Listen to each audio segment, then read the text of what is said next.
speaking of the Davos Rejects, next up we have the Davos Rejects. Yes. So, basically, immediately well, I think a few months passed. So following House of a Thousand Corpses, the police have, I guess, found out enough to know that the Firefly family are, well, dangerous. So they round up a bunch of police, they go to raid the house, and the family makes a last stand in the house. Other classics are there. Otis, Mama Firefly, Baby, and they get into a pretty epic firefight with the police. Lot of casualties, lot of injuries on both sides. But luckily for us, and unluckily for many people, including country singers, Baby and Otis are able to escape, and they meet up with Captain Spaulding, of course Sid Haig, and they go on a, well, they try to get to someplace safe because there's a bunch of police after them, but they also go on a killing spree too, because that's just who they are. I guess before I get into this one, because I have quite a few things to say, what are your thoughts of this one? Did you happen to catch this one in theaters? Yes, I did. Yeah, I caught House of a Thousand Corpses in theaters, and then also this one, because I enjoyed House of a Thousand Corpses enough when I watched it back then, and to be honest, I think I enjoy it more now than I did back then. But with this one, I didn't manage to catch it recently, so I'm just going off my previous viewings, and I know there's a lot of people out there who kind of feel more the opposite way. They sort of enjoyed House of a Thousand Corpses, and then they really enjoyed The Devil's Rejects, and I'm kind of the opposite way. I quite really enjoyed House of a Thousand Corpses, or at least now I do. Back then, I maybe not as much, but I always found The Devil's Rejects to be, I mean, it's not bad. It's still a decent movie. It's just, I don't know. I guess I feel House of a Thousand Corpses felt like more of a horror movie, and the horror aspect of it just spoke to me more than this one does. I think the best part of House of a Thousand Corpses was Captain Spaulding, whereas this movie tends to be more for Otis, I feel. Even though all the characters are in there, I mean, this is a movie where Otis feels a little bit different than he did in the previous movie. Like, they've just tweaked his character a bit more and put more focus on him in this one, and I mean, he's fine. I think the character's fine. It's just the focus has shifted, and yeah, I just tended to like House of a Thousand Corpses a little bit more. Yeah, I have I do have a completely similar view, but House of a Thousand Corpses was a movie that took me at least 3 or 4 times to watch until I actually really started liking it. Now I rate it pretty highly, but the first times I saw it, I didn't get it. Not that there's necessarily a lot to get, I guess it just wasn't my taste. But even back then, I still would say I like The Devil's Rejects more.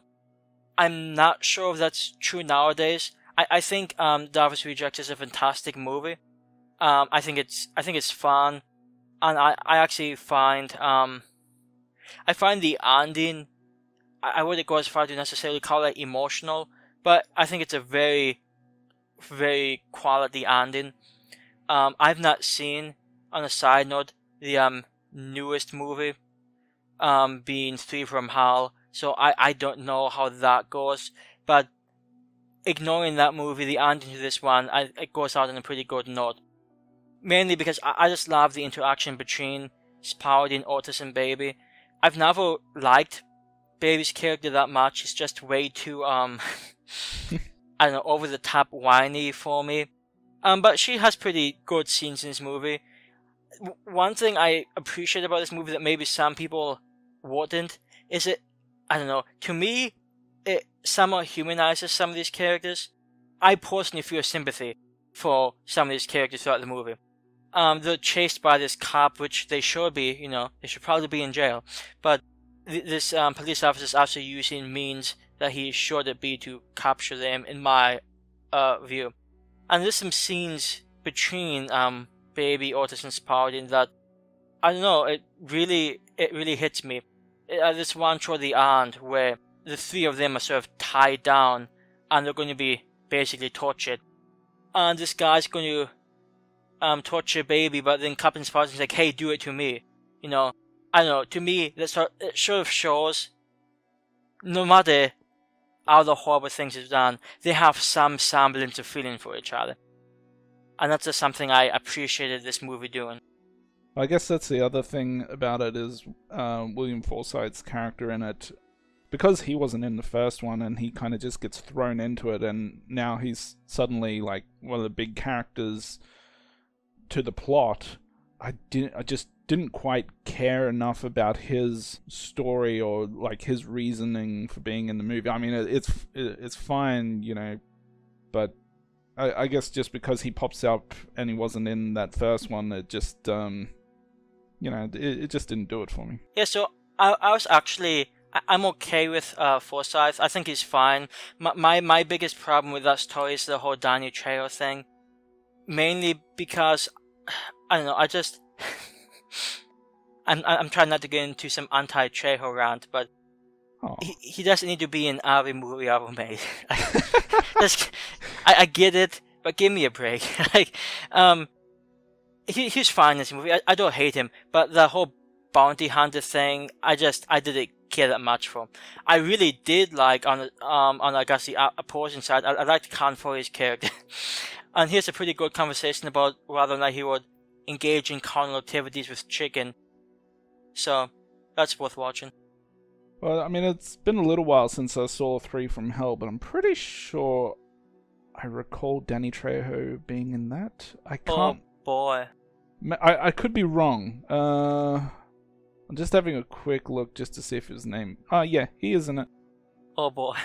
Now, I'm not sure if he's playing the same person. I think he was.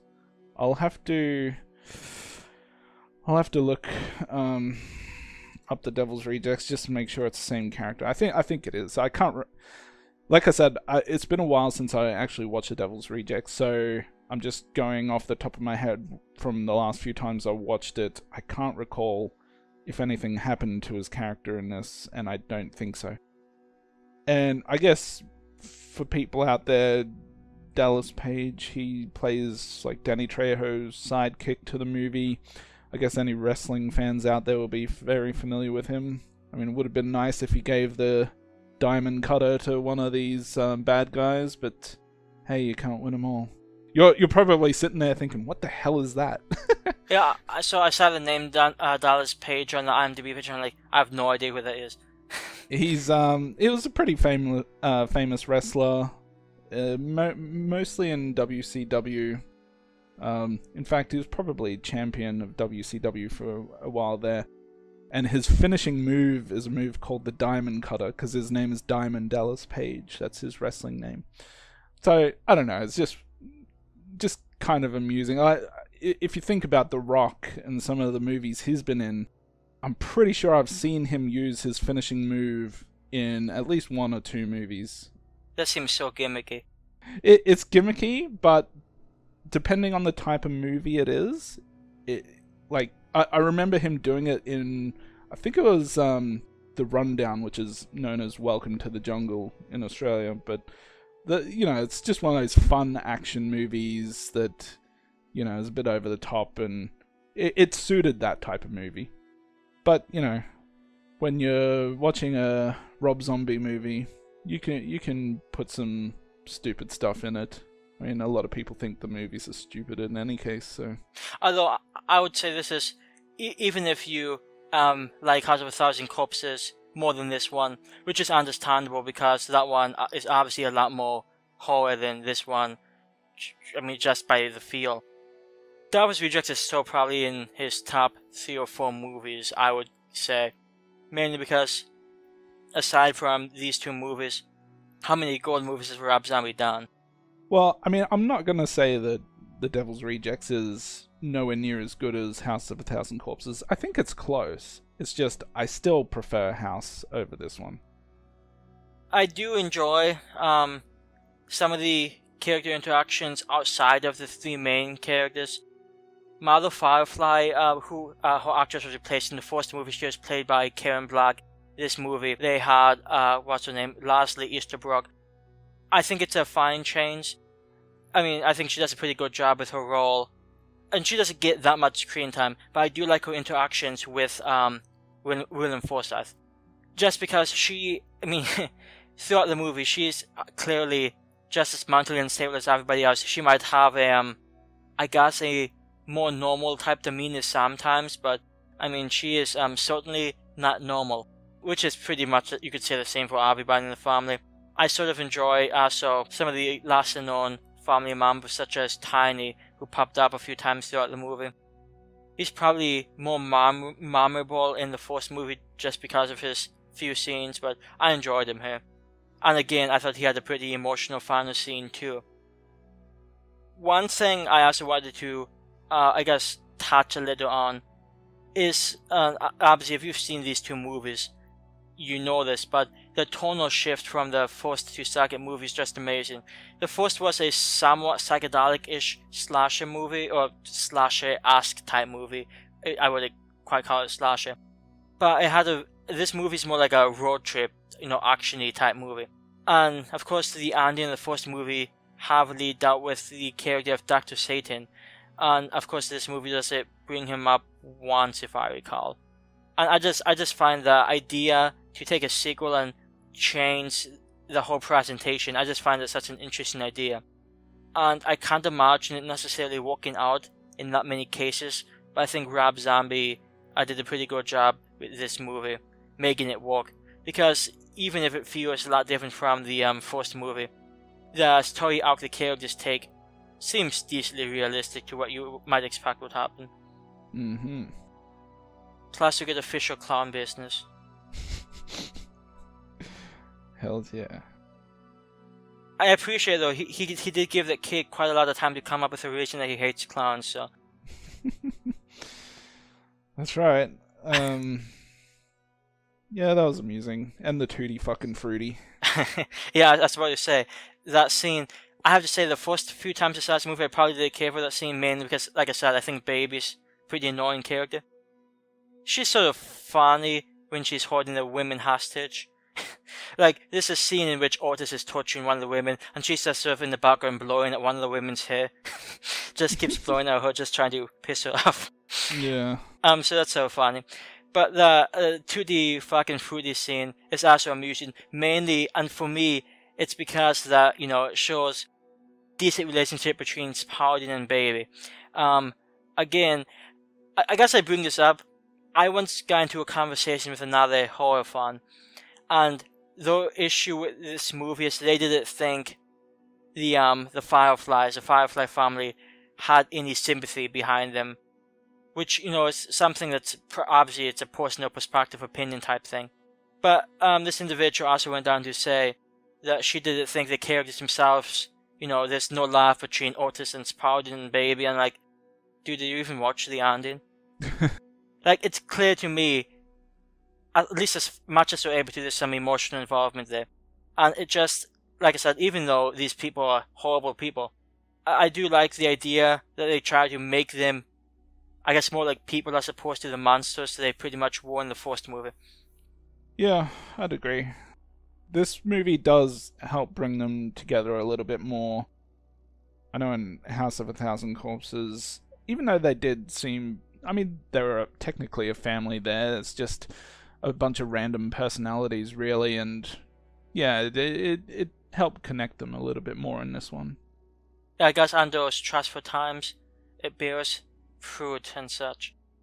Plus, it helps if you go to like this stripper type place. That also helps. That's incredibly insightful. Indeed, I did appreciate Confoy's character also, and his relationship with Captain Spaulding was so fun. I sort of wonder exactly how those two know each other. I'm assuming there's some type of backstory, and if not the movies, some type of adaptation somewhere. But I do appreciate how it's sort of like a I'm going to make a Star Wars reference, but I forget the character's name.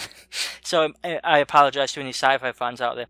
But one of the Star Wars movies, this is one black guy who sort of betrays the main people, and then he sort of makes up for it at the end, which is somewhat similar to something that happens in this movie, and I enjoyed that, even though it doesn't necessarily end well for the character in this movie, but that's just life. So, I'm going to give this movie, I think, I'm just going to give it an 8 out of 10. It's really close for me because, like I said, I really enjoy this movie. And there used to be a time back in the day when I would have given this movie a 9, if not a 9.5, because I legitimately enjoyed it. And I still legitimately enjoy it now, but I don't think I love it quite as much as I used to, which is no shame for the movie. It's just, it's a fantastic movie. It just doesn't quite hit as hard as it used to. So I think an 8 out of 10 is pretty good rating. Yeah, I'm going to give it a 7. I still enjoy it enough, and I think a big part of that is just the characters returning from the first movie.